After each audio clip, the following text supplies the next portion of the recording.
Tässä osassa apteekkia, jota ennen kutsuttiin kautteosastoksi, meillä on myrkkykaappi.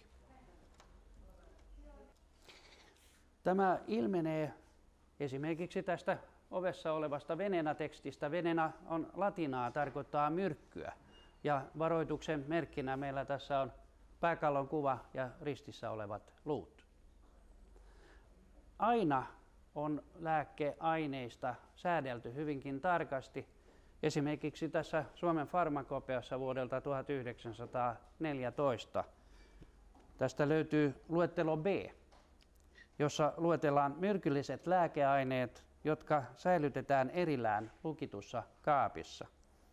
Esimerkkinä voisin mainita esimerkiksi arseeniumhappo, erilaisia oopiumsuoloja, strykniinsuoloja ja niin edelleen. Tässä myrkkykaapissa niin varsinaiset myrkylliset aineet säilytettiin näissä pienissä laatikoissa tässä ylhäällä. Ja näissä lokeroissa säilytettiin sitten niitä astioita, mitä käytettiin myrkkyseosten valmistamiseen. Ja mielenkiintoista on, että melkein jokaisella myrkyllisellä aineella oli oma tämmöinen astia, mortteli ja survin, jossa näitä seoksia sitten sekoitettiin tavoitteena välttää turhaa kontaminaatiota.